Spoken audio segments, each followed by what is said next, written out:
नमस्कार दोस्तों, कैसे हो आप सब।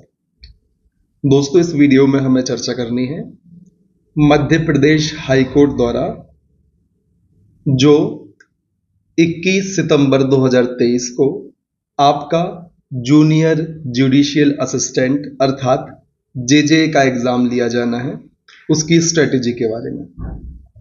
दोस्तों, एग्जाम पैटर्न क्या है इसकी चर्चा हम आपसे पहले ही कर चुके हैं। मोटे तौर पर हम फिर से देख लेते हैं। कुल 100 नंबर की आपकी यह परीक्षा होनी है, जिसमें से 80 मार्क्स की आपसे टाइपिंग कराई जाएगी और जो 20 मार्क्स हैं उसमें से 20 प्रश्न आएंगे, जिसमें से 10 इंग्लिश के होंगे और 10 कंप्यूटर के होंगे। इसी प्रकार से टाइपिंग भी दोस्तों 40-40 मार्क्स की होगी, हिंदी और इंग्लिश की, जो आपको 35 शब्द प्रति मिनट के हिसाब से करनी होगी। टाइपिंग में आपको जो बात ध्यान रखनी है वह यह है कि यदि आप गलत शब्द टाइप करते हैं तो आपका आधा नंबर काट लिया जाएगा, और यदि आप एक बार बैक स्पेस यूज करते हैं तो 0.1 मार्क्स आपका काट लिया जाएगा। कहने का मतलब है एक बार बैक स्पेस का यूज करने पर आपका 1 नंबर का 10वां हिस्सा काट लिया जाएगा, या आसान शब्दों में कहें तो 10 बार बैक स्पेस यूज करने पर आपका 1 नंबर कटेगा और 2 गलतियां करने पर आपका 1 नंबर कटेगा। अब यहां पर विद्यार्थी यह भी सोच सकते हैं कि सर 80 नंबर की टाइपिंग करवानी है हिंदी और इंग्लिश में, तो टाइपिंग का वेटेज ज्यादा है और इसके बेस पे हम एग्जाम क्लियर कर लेंगे। तो दोस्तों, यह बिल्कुल गलत धारणा है। जेजे के एग्जाम का कट ऑफ 92, 94, 95 मार्क्स तक जा सकता है। इसका मतलब है आप जो 20 नंबर का इंग्लिश और कंप्यूटर वाला सेक्शन आना है उसे इग्नोर नहीं कर सकते, क्योंकि कट ऑफ कितना गिरता है, 92 मार्क्स गिर गया, 93 गिर गया। इसका मतलब यह होता है कि टाइपिंग तो आप पूरी सही करेंगे ही, या 1-2 नंबर का मार्जिन लेंगे, साथ ही साथ 15 से 17 प्रश्न आप यहां पर कंप्यूटर और इंग्लिश के भी सही करेंगे। फॉर एग्जाम्पल, यदि आप टाइपिंग में 78 नंबर प्राप्त करते हैं, 78 नंबर का मतलब होता है कि आपने या तो 4 गलतियां करी या 40 बैक स्पेस यूज किए। उम्मीद है इतनी चीजें क्लियर होंगी, तब आपके यहां पर 2 नंबर कटे। ठीक, यदि आप यहां 78 स्कोर करते हैं और 94 कट ऑफ जाती है तो आपको इंग्लिश और कंप्यूटर में 16 नंबर स्कोर करने ही होंगे। और दोस्तों, ऐसे ही कट ऑफ जाती है। लास्ट टाइम भी 93 के आसपास, जहां तक मुझे याद आ रहा है, कट ऑफ थी। तो आप किसी भी एक टॉपिक को इग्नोर करके इस एग्जाम में सिलेक्शन नहीं ले सकते। आपको इंग्लिश और कंप्यूटर में भी बढ़िया स्कोर करना ही होगा। और दोस्तों, कंप्यूटर और इंग्लिश के लिए आप करेंगे क्या, जो अब तक आप करते आ रहे हैं, जिन रिसोर्सेज को आप फॉलो करते आ रहे हैं उनको आपको कंटिन्यू करना है। अब दूसरी बात आती है कि सर जो 80 नंबर की टाइपिंग आनी है हिंदी और इंग्लिश की, उसको कैसे तैयार किया जाए। तो दोस्तों, सीधी सी बात है, इस एग्जाम में आपको बैक स्पेस का यूज करना ही नहीं है, अर्थात आपको टाइपिंग करने की ऐसी आदत डालनी है जिसमें आप बैक स्पेस का यूज करते ही ना हो। अब यहां पर 2 प्रकार के विद्यार्थी होंगे। जो पहले प्रकार के विद्यार्थी होंगे वे बैक स्पेस का यूज करते ही नहीं होंगे, उनकी स्पीड 38 भी आ रही होगी तो उनका काम चलेगा, क्योंकि यहां पर 35 शब्द प्रति मिनट, 35 वर्ड प्रति मिनट की स्पीड से आपको लिखना है और वे ऑलरेडी बैक स्पेस का यूज नहीं करते। अब कुछ विद्यार्थी ऐसे होंगे जिनकी स्पीड तो 35 की आ रही होगी लेकिन बैक स्पेस का यूज ज्यादा करते होंगे, तो उनके साथ क्या होगा, जब वे बैक स्पेस को कम यूज करेंगे तो ज्यादा ध्यान से टाइपिंग करेंगे, तो जो उनकी 35 की स्पीड है वह 25 शब्द प्रति मिनट की हो जाएगी। और कुछ विद्यार्थी ऐसे होंगे जो 45, 50, 55 की स्पीड से टाइप करते होंगे हिंदी और इंग्लिश की टाइपिंग को, लेकिन बैक स्पेस का बहुत यूज करते होंगे। तो इनके साथ क्या होगा, इनके साथ फेवरेबल कंडीशन है। यहां पर हमने 3 प्रकार के विद्यार्थियों की बात की। एक वे जो बैक स्पेस का यूज नहीं करते, उनके लिए तो कोई समस्या वाली बात है ही नहीं। एक वे जिनकी स्पीड 50 की, 45 की, 55 की आती है, तो वे थोड़ी सी स्पीड कम करेंगे और ध्यान से टाइपिंग करेंगे तो उनकी रिकवरी बहुत जल्दी हो जाएगी। वे बैक स्पेस का यूज किए बिना थोड़ी कम स्पीड में, अर्थात जितने एग्जाम में रिक्वायर्ड है उतने में टाइपिंग कर लेंगे, बशर्ते वे इन आने वाले 25 दिनों में बढ़िया प्रैक्टिस कर लें, क्योंकि आपका एग्जाम है 21 सितंबर को। अब समस्या उन विद्यार्थियों को जानी है जो अभी 35 की स्पीड पर ही लिखते हैं और बैक स्पेस का खूब यूज करते हैं। कुछ विद्यार्थी तो ऐसे होंगे जो 25 पर लिखते होंगे, क्योंकि दोस्तों इसका नोटिफिकेशन आया था इस परीक्षा का 2022 में। तब से विद्यार्थी इंतजार करते करते, काफी सारे विद्यार्थी ऐसे होंगे जिन्होंने टाइपिंग छोड़ दी होगी कि अब पता नहीं कब एग्जाम होगा। जब एग्जाम का नोटिस आएगा कि हाँ अब एग्जाम होना है, सूचना मिलेगी, तो हम तैयारी चालू कर देंगे। तो दोस्तों सूचना मिली और आपको लगभग 1 महीने का समय दिया गया, तो अब रिकवरी कैसे करें? तो ऐसे बहुत सारे विद्यार्थी होंगे जिनकी स्पीड 20 की आ रही है अभी, क्योंकि काफी दिन से प्रैक्टिस नहीं करी, 25 की आ रही है, 30 की आ रही है, और भरपूर मात्रा में बैक स्पेस का यूज करते हैं। तो ऐसे विद्यार्थी क्या करें? क्योंकि जो बाकी दो कैटेगरी और विद्यार्थियों की हमने देखी, जिनकी स्पीड ज्यादा है और जिनकी स्पीड उतनी ही है जितनी चाहिए, लेकिन बैक स्पेस का यूज नहीं करते, तो उनके साथ उतनी प्रॉब्लम नहीं है। प्रॉब्लम किनके साथ है? जिनकी स्पीड कम है और बैक स्पेस का यूज ज्यादा करते हैं। तो वे आने वाले इन 25 दिनों में ऐसा क्या करें कि वे बैक स्पेस का यूज भी ना करें और एग्जाम में बढ़िया परफॉर्मेंस भी दे लें। तो दोस्तों मैं आपको बताऊं, जब मुझे अपनी टाइपिंग स्पीड बढ़ानी थी तो मैंने एक चीज नोटिस करी थी। आप एक निर्धारित समय सीमा में या निर्धारित शब्द प्रति मिनट की स्पीड से लिखते हैं, तो आपको अपनी स्पीड बढ़ाने में जो आपकी उंगली का मूवमेंट है वो तेज करना होता है। उंगली आपकी फिकनी चाहिए, यदि हम आसान सी भाषा में कहें तो मैं इसके लिए क्या करता था, मेरे शॉर्ट्स भी आप देख सकते हैं, हिंदी टाइपिंग मैंने 70-72 शब्द प्रति मिनट की स्पीड से भी शॉर्ट्स रिकॉर्ड करके यूट्यूब पे अपलोड किया है। तो मैं क्या करता था, मान लो मेरी स्पीड है 30 की, अब मुझे 40-45 तक जाना है, तो उंगलियों को आपको जबरदस्ती चलाना होता है। वो आप कैसे चलाएंगे? कम समय आपके पास है, तो आपको जबरदस्ती चलाने के लिए, अब आपको लिखना 30 की स्पीड में है लेकिन आप 40 का डिक्टेशन सुनेंगे, तो आपकी उंगली भले गलत टाइप करेगी लेकिन वो अपने आप को फेंकने का प्रयास करेंगी, और जैसे उंगली स्पीड में मूवमेंट करने लगेंगी फिर आप गलतियों को कम करते जाएंगे। तो उन विद्यार्थियों की बात चल रही है जिनकी स्पीड 20 से लेकर 35-30 के बीच आती है और बैक स्पेस का बहुत यूज करते हैं। इन्हें क्या करना होगा? इन्हें सबसे पहले अपनी स्पीड बढ़ानी होगी, और स्पीड बढ़ाने के साथ साथ बैक स्पेस का ध्यान देते हुए थोड़ी बहुत स्पीड कम करते हुए 35 शब्द प्रति मिनट तक पहुंचना होगा आने वाले 21 दिनों में।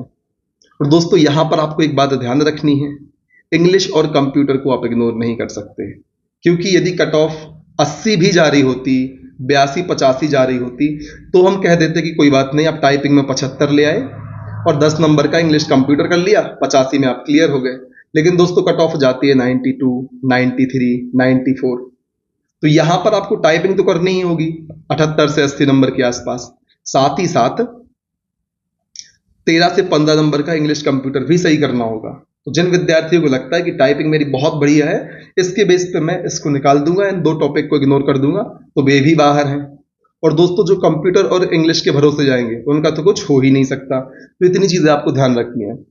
और काफी सारे विद्यार्थी ऐसे होंगे कि यार एकदम से नोटिफिकेशन दे दिया और हम तो टाइपिंग की प्रैक्टिस कर ही नहीं पाए, अब हमारा सिलेक्शन कैसे होगा? तो दोस्तों ऐसे विद्यार्थियों को मैं बता दूं, पहली बात तो इस एग्जाम में आपसे graduation plus DCA, PGDCA plus CPCT Hindi और इंग्लिश दोनों में मांगी है। तो दोनों में Hindi English typing DCA plus graduation होना, बहुत कम स्थिति ऐसी बनेगी कि बहुत ज्यादा ऐसे विद्यार्थी निकले जिनके पास ये सारी योग्यताएं हों।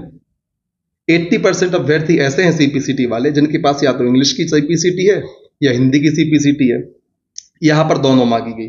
तो बात करें जो जिला न्यायालय भर्ती परीक्षा हुई थी उसके कंपैरिजन में यहां पर कई गुना कम फॉर्म फिल हुए हैं। पहली चीज आपके लिए मैं बताऊं कंपटीशन का स्तर क्या है, और दूसरी चीज काफी सारे विद्यार्थी ऐसे हैं जो अलग अलग एग्जाम में सिलेक्ट हो चुके हैं, अब उनके पास इतना समय नहीं रहा, जैसे कि railway NTPC, railway group D, वर्ग 3, वर्ग 2, इसके अलावा जिला न्यायालय की भी ज्वाइनिंग आने वाली है, तो जो वहां ज्वाइन करेंगे यहां पर इतना समय नहीं दे पाएंगे। ठीक, तो इतने सारे अलग अलग एग्जाम्स हुए हैं जहां विद्यार्थी ऑलरेडी ज्वाइन कर चुके हैं। तो यहां पर जिनको ऐसा लगता है कि अब बहुत कम समय मिला, मेरी टाइपिंग बढ़िया नहीं है, मैं प्रिपेयर नहीं कर पाऊंगा और खुद को डिमोटिवेट फील कर रहे हैं, तो ऐसे अभ्यर्थियों को बिल्कुल निश्चिंत रहना है। आपका सिलेक्शन, यदि आप इन आने वाले 25 दिन में बढ़िया से टाइपिंग कर लेते हैं तो आप अपना सिलेक्शन सुनिश्चित करवा सकते हैं। और एक बात और दोस्तों, जब 25 दिन में आपको इतना सब करना है तो उसका एक तरीका होता है, आपको लगातार टाइपिंग करने नहीं बैठना। जब आप जानते हैं इस एग्जाम में हिंदी में और इंग्लिश में दोनों प्रकार की टाइपिंग आपसे कराई जानी है। तो कई बार विद्यार्थियों को कंफ्यूजन क्रिएट होता है क्योंकि वे हिंदी में अलग उंगलियों को जमाते हैं कीबोर्ड पर, इंग्लिश टाइपिंग में अलग तरीके से जमती हैं। तो एक जो महत्वपूर्ण बात मैं आपसे कहने वाला हूँ, जब आप अपने घर पर प्रैक्टिस करेंगे दोनों मैटर की, तब आपको करना क्या है, 2 सेट आपने हिंदी के लगा लिए, फिर 2-3 सेट आपने इंग्लिश के लगाए, फिर 2-3 सेट हिंदी के लगाए, फिर 2-3 सेट इंग्लिश के लगाए। दोस्तों 1-2 भी कर सकते हैं आप, आपको अल्टरनेट लगाना है ताकि आपके हाथ जो आपके फिंगर्स हैं वो इस बात की हैबिचुअल हो जाए कि उनको एक साथ हिंदी इंग्लिश साइमल्टेनियसली लेकर चलना है। एग्जाम में दोनों टाइपिंग आपसे एक ही बार में कराई जाएंगी, ठीक। और आपको करना क्या है, लगातार नहीं बैठना, क्योंकि आपकी लगातार टाइपिंग करने के बाद उंगलियां काम करना बंद कर देंगी। आपने आधे घंटे टाइपिंग करी, आपने 20-25 मिनट का ब्रेक ले लिया, फिर आधे घंटे करी, और इस प्रकार से दोस्तों आपको निरंतर टाइपिंग तो दिन भर करनी है प्रैक्टिस के लिए, लेकिन आपको लगातार नहीं करनी। लगातार 2 घंटे बैठ गए तो फिर आपकी जो उंगलियां हैं वो टाइपिंग बाकी पूरे दिन सही से नहीं कर पाएंगी। आपको आधे घंटे करना है और थोड़ा उंगलियों को रिलैक्स करना है ताकि उंगलियां एक बार चीजों को भूल जाएं कि हाँ उन्होंने कहाँ पर टाइपिंग करी थी, और फिर उनको फिर से रिकॉल करवाना है। जितनी बार उंगलियों को आप या उंगलियों से आप कीबोर्ड को रिकॉल करवाएंगे, उतना कम आपको बैक स्पेस का यूज करना पड़ेगा और उतनी कम गलतियां आप टाइपिंग करते समय करेंगे। याद रखना है दोस्तों, यदि आपकी भी स्पीड कम है तो 3-4 दिन में अपनी उंगलियों को आप बहुत तेज तरीके से चलाएं और फिर धीरे धीरे बैक स्पेस को कम करें। दूसरा तरीका भी हो सकता है कि आप अभी से बैक स्पेस को कम करते करते धीरे धीरे अपनी स्पीड बढ़ाएं। डेली थोड़ी बढ़ गई ताकि एग्जाम के टाइम तक आपकी स्पीड 35 शब्द प्रति minute without using back space हो जाए। एक बात और आपको ध्यान रखनी है कि मैंने आपसे कहा आपको बैक स्पेस का यूज नहीं करना। किसका यूज नहीं करना? बैक स्पेस का आपको यूज नहीं करना। तो मैंने आपसे कहा है आपको टाइपिंग करते समय बैक स्पेस का यूज नहीं करना और गलतियां भी नहीं करनी। लेकिन जब आप एग्जाम में मैटर टाइप कर रहे होंगे और आपने कोई एक ऐसी गलती कर दी, मान लो आप बिंदी नहीं लगा पाए, आप हलंत नहीं लगा पाए, उस समय आपको एक बैक स्पेस का यूज कर देना है, क्योंकि एक बैक स्पेस का यूज यदि आप कर देंगे तो जो शब्द गलत होने से आपका 0.1 मार्क्स कट रहा था वहां पर आपका 0.1 मार्क्स नहीं कटेगा और बैक स्पेस यूज करने से आपका 0.1 मार्क्स कट जाएगा, तो 0.4 मार्क्स का आपको बेनिफिट हो जाएगा। ये प्रैक्टिस के समय आपको नहीं करना। ये यदि एग्जाम में आपसे ऐसी गलती हो कि आप बाय मिस्टेक या ध्यान ना दे पाने के कारण एक छोटी सी गलती आपने कर दी और 1 या 2 बैक स्पेस मारने से वो ठीक हो जाए, तो आपको उसे सुधार लेना है। अब ऐसा नहीं करना है कि 10 बैक स्पेस से आपने गलती सही की और गलती सही करने से आपने 0.5 मार्क्स बचाए और 10 बैक स्पेस आपने यूज कर दिए तो आपका 1 नंबर कट गया। तो ये मूर्खता होगी, इसे हम समझदारी नहीं करेंगे, कहेंगे। आपको एग्जाम की बात कर रहा हूं, प्रैक्टिस में तो आपको ध्यान रखना बैक स्पेस यूज करना ही नहीं है, एग्जाम में भी नहीं करना है।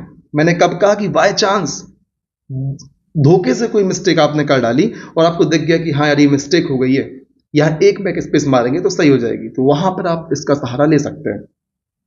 आदत आपको बैक स्पेस की नहीं डालनी। उम्मीद है सारी चीजें क्लियर होंगी। एक बात और दोस्तों, आप इंग्लिश और कंप्यूटर को इग्नोर नहीं कर सकते। जितना बढ़िया आपने यहाँ स्कोर कर दिया उतना रिलैक्सेशन आपको टाइपिंग में मिलेगा। इस बात की चर्चा भी हम कर लेते हैं। कैसे? फॉर एग्जाम्पल, इंग्लिश और कंप्यूटर को 20 नंबर का आना है। यदि हम मान के चलते हैं 93 कट ऑफ रहा और इंग्लिश और कंप्यूटर आना है 20 नंबर का, आपने यहाँ पर 18 स्कोर कर दिया, आपने यहाँ 18 स्कोर किया, तो आप टाइपिंग में 75 भी स्कोर करेंगे तो फिर आप 93 पे पहुंच जाएंगे, ठीक। और फिर 75 स्कोर मतलब 5 नंबर आप कटा सकते हैं टाइपिंग में, या तो 10 मिस्टेक कर देंगे या 50 बैक स्पेस यूज कर लेंगे। मैं आपको सलाह नहीं दे रहा, बस मैं आपको एक जनरल कैलकुलेशन बता रहा हूं कि यदि आप ओवरऑल परफॉर्मेंस को बेटर करते हैं, इंग्लिश कंप्यूटर बहुत बढ़िया कर देते हैं, कोई कोई विद्यार्थी 19-20 नंबर पूरे में से पूरे भी ले आए, तो यहां पर उनको फिर रिलैक्सेशन देखने को मिलेगा। टाइपिंग वाले सेक्शन में धोखे से कोई गलती हो गई, गलती करना नहीं है। मैं आप पे कॉन्फिडेंस के लिए आपको सारी चीजें बोल रहा हूं, है ना। 80 में से 80 लाने का प्रयास करना टाइपिंग में, क्योंकि जो फैक्चुअल क्वेश्चंस होते हैं या फिर इंग्लिश स्पेशली जो एमपी है वहां पर हिंदी मीडियम वाले विद्यार्थी ज्यादा हैं, तो उनको इंग्लिश में समस्या आती ही आती है। तो आपको ध्यान रखना है टाइपिंग में आपका एक भी नंबर ना कट पाए, क्योंकि जितने लोग भी सिलेक्ट हुए, मेरे जानकार भी कुछ लोग हैं जो इसमें सिलेक्ट हुए हैं, उनका भी यही मानना है कि उन्होंने पूरे में से पूरे टाइपिंग में प्राप्त किए मार्क्स। एक आध नंबर किसी ने 79 किए, किसी ने 78.5 किए, किसी ने 80 मार्क्स प्राप्त किए। तो टाइपिंग तो दोस्तों आपकी मेन भूमिका निभाने वाला है ही, साथ ही साथ आप इसको इग्नोर नहीं कर सकते कि आप ऐसे ही छोड़ के चले गए इंग्लिश कंप्यूटर को। इन्हें भी आप तैयार करें।